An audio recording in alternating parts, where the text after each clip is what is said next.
प्रणाम दर्शकों। Social media के ऊपर आजकल एक शाब्दिक युद्ध चल रहा है। कोई कहता है कि मंत्र केवल गुरु से प्राप्त करके ही जपना चाहिए, तो कोई कहता है गुरु की क्या आवश्यकता है मंत्र जाप में, जब ऊपर शिव बैठा है, नीचे शिव के चेला बैठे हैं, तो गुरु शिष्य की परंपरा तो स्थित है ही।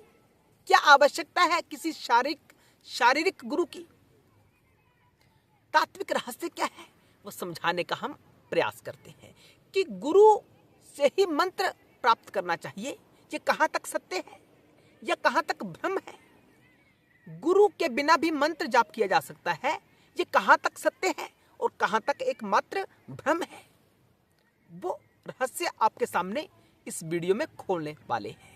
शिव कृपा के माध्यम से जो प्रसाद, जो चेतना के भाव हमने अर्जित किया है, वही आपके सामने हम प्रस्तुत करने का प्रयास करेंगे। अंत तक वीडियो अवश्य देख लेना। दर्शकों, जो इस विश्व के प्रथम गुरु हैं वो महादेव हैं, और जो प्रथम चेला है वो ब्रह्मदेव और नारायण है। सबसे पहले शंकर जी ने इन दोनों शिष्यों को मंत्र का उपदेश किया था।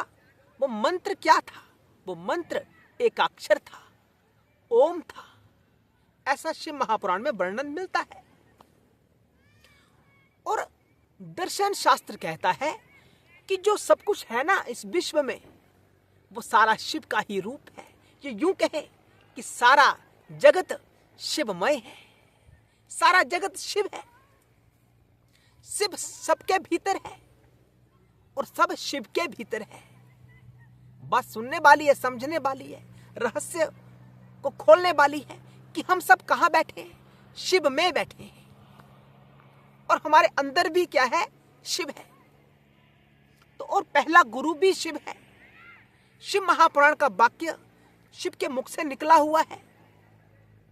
और ओम नमः शिवाय जो मंत्र है, ये इस सृष्टि का पहला मंत्र है। ये स्थूल प्रणव है। इस प्रकार ओमकार सूक्ष्म प्रणव है, वैसे ही ओम नमः शिवाय स्थूल प्रणव है।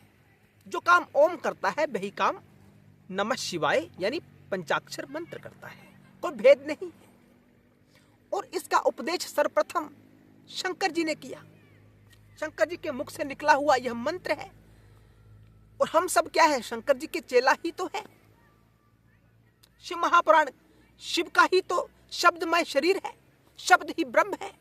शंकर जी को शब्दों के रूप में परिभाषित किया जाए, शब्दों के रूप में बताने का प्रयास किया जाए, तो कैसा कह सकते हैं? शिव महापुराण। तो शिव महापुराण है ना, ये शिव का शरीर है, ऐसा समझना चाहिए। यूं कहें कि शिव महापुराण ही शिव है, और शिव ही उपदेश कर रहा है कि ओम नमः शिवाय का जाप कर सकते हैं, प्रत्येक प्राणी कर सकता है। और यह भी कहा गया कि इस मंत्र को जागृत करने की आवश्यकता नहीं रहती है। यह हमेशा हमेशा के लिए जागृत मंत्र है। हर कोई इसका जाप कर सकते हैं। कोई ओम लगाए, कोई ओम ना लगाए, ऐसा भी शास्त्र में कहा गया है। इसकी भी अपनी महिमा है कि क्यों कहा जाता है। हमने काफी वीडियोस में समझाया भी, आगे भी समझाते रहेंगे। तो ओम नमः शिवाय का जाप बिना गुरु के भी किया जा सकता है, लेकिन इसके साथ आपको कुछ नियमों का पालन करना आवश्यक है। जैसे वैराग्य जागृत होना चाहिए, शम दम तितिक्षा उपरति का भाव हमारे जीवन में जागृत होना चाहिए। तभी इस मंत्र की क्षमता हमारे भीतर होगी, इस मंत्र की शक्ति को पाने की क्षमता हमारे भीतर होगी। अन्यथा इस मंत्र के प्रभाव को हम पचा ही नहीं पाएंगे। कोई दुर्घटना घटित हो सकती है हमारे जीवन में, क्योंकि मंत्र विस्फोट का काम करता है, तुरंत असर करता है, तुरंत आपके जीवन को परिवर्तित करता है। तो लाभ होगा ना। और जब हमारे पास ये संपत्ति नहीं होगी, शम दम तितिक्षा उपरति का भाव नहीं होगा, तो हम बीच में खंडित हो सकते हैं, हमारी दुर्घटना हो सकती है, हमारे जीवन में विघ्न उत्पन्न हो सकता है। इसीलिए तो कहा जाता है कि मंत्र जाप करने के लिए इन क्षमताओं को हमारे भीतर होना जरूरी है। इन संपत्तियों का हमारे पास होना अनिवार्य है। तो ये बात तो सत्य है कि ओम नमः शिवाय का जाप बिना गुरु के भी किया जा सकता है, लेकिन ये क्यों कहा जाता है कि गुरु से ही प्राप्त करें? इसके पीछे भी एक तात्विक रहस्य है। तात्विक रहस्य यह है कि जब हम गुरु का सानिध्य ग्रहण करते हैं ना, गुरु के आश्रम में रहना आरंभ करते हैं, गुरु का सहारा लेते हैं, गुरु का आश्रय लेते हैं, तो गुरु धीरे धीरे हमारे भीतर इन गुणों को भर देता है। हमारे भीतर ये गुण विकसित हो जाते हैं जब हम गुरु के सानिध्य में रहते हैं।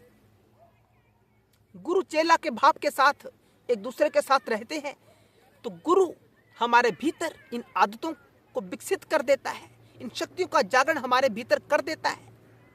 गुरु के पास ऐसा वातावरण होता है, अनेकों अनेकों विधियां होती हैं। गुरुओं के पास, जो सच्चे गुरु होते हैं, वो आपका वैराग्य भी जागृत कर देंगे, शम दम तितिक्षा उपरति का भाव भी जागृत कर देंगे।